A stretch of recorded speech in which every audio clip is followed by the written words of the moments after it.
Pool play has concluded for the World Baseball Classic. Stay tuned for all your highlights.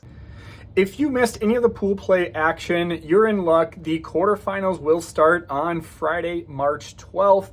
We have Korea versus the Dominican Republic, USA versus Canada, Puerto Rico versus Italy, and Japan versus Venezuela. And you are really missing some of the most electric baseball that I have ever seen played, and especially from the Latin countries, but not just those countries. In all of the games that we see, players are so proud to represent their countries and play the game of baseball, and you're really missing out on some really cool stories, whether it's an electrician shutting out some of the best baseball players in the world in pool play. There are some great stories that came out, and we're going to cover some of the best highlights from the pool play round. And I want to start by highlighting two Boston Red Sox outfielders who have been in the midst of trade talks in recent years. Their ceiling and even their talent has been questioned, and they've come out in the WBC and they've shown out. Starting with Team Japan, Masataka Yoshida has 2 home runs, 6 RBIs, and of players with 12 or more at-bats, he has the third best OPS at 1.654. Now, a lot of question marks for him are mostly surrounding his defense, but even his offensive output, especially compared to his salary, has been questioned. But if he can carry this power that he's found in the WBC into the regular season for the Red Sox, he's going to make it really hard to be the odd man out, whether it's as a corner outfielder or as the designated hitter. And then we look at his outfield partner, Jarren Duran. Again, another player that has had some question marks, has had some issues on and off the field, and has been involved in a lot of trade talks. And what has he done? He's just come out and hit 3 home runs in pool play, which leads the WBC.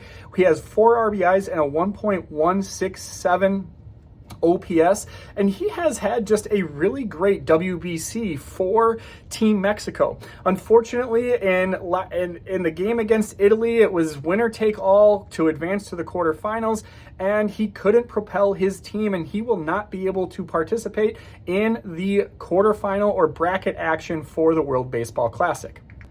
Looking at the Dominican Republic, you had Vladimir Guerrero for the Toronto Blue Jays and Fernando Tatis for the San Diego Padres. Both players had 2 home runs, but in the case of Tatis, he's tied for second with 9 RBIs in the WBC round. And as you can see from these highlights, his contributions were just electric and propelled the Dominican Republic, one of the favorites to win the WBC, into the quarterfinal round. Turning to Team USA, we had Pete Crow-Armstrong of the Chicago Cubs and Bryce Terang of the Milwaukee Brewers. Both players very productive in the WBC, but in very different ways. Crow-Armstrong had 2 home runs, including 1 home run in the bottom of the 9th against Team Italy. The comeback fell short, but of course, Team Italy came through, we'll get to that in a minute, against Team Mexico to propel not only themselves, but Team USA to the quarterfinals. And then in the case of Bryce Terang, he was able to contribute 2 stolen bases, 4 RBIs, and a 1.167 OPS. And one highlight I have to mention is that of Team Italy's Kansas City Royals first baseman, Vinny Pasquantino. Now, he had an okay start to the World Baseball Classic, 3 hits in 3 games, no home runs. But when it really mattered, against Team Mexico, winner take all, do or die, win or go home, the Royals first baseman had a 3 home run game, setting a World Baseball Classic record. Not only did that win the game for Italy, propelling them to the quarterfinal, but us Americans really have to thank Vinny Pasquantino, because he was the key contributor that ultimately propelled Team USA into the quarterfinals as well. And now moving to the other side of the ball, looking at some notable performances from some pitchers. There wasn't really a ton to go off of here. Again, we're talking about a 4-game set. Even relievers at most typically are going to be appearing just twice. And of course, they're only pitching in 1 or 2 inning samples. Even if you're a starter, you're getting 1 start. But the most notable performance was that of Team USA from the New York Mets, Clay Holmes. He came in and pitched 3 innings of relief, allowing just 1 hit, but most notably striking out 6 players against Great Britain. And sticking with Team USA, looking at Mason Miller of the San Diego Padres, He had 2 appearances, 2 relief appearances, of course, and in those relief appearances, he ended up striking out 5 hitters and allowing just 1 walk, allowing 0 hits. So out of the 7 batters he faced, he struck out 5 of them. And then his relief mate out of the Padres bullpen for Team Dominican Republic, we had Wandy Peralta make 2 different appearances and had mostly clean innings. He did end up hitting 1 batter, otherwise was able to be very productive for the Dominican Republic.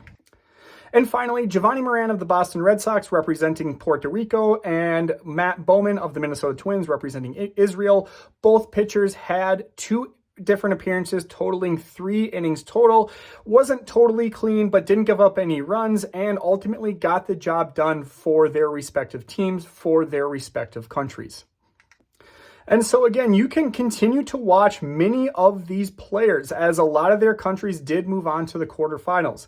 On Friday, we will have Korea versus the Dominican Republic. Dominican Republic will be favored in that matchup. We will also have a rematch of the men's gold medal hockey game, Team Canada versus Team USA. Team USA will be favored there. Then on Saturday, we have Puerto Rico versus Italy and Venezuela versus Japan. And so there is plenty of baseball left to be played. It's going to be electric. Make sure you tune in and follow diamondcentric.com for more.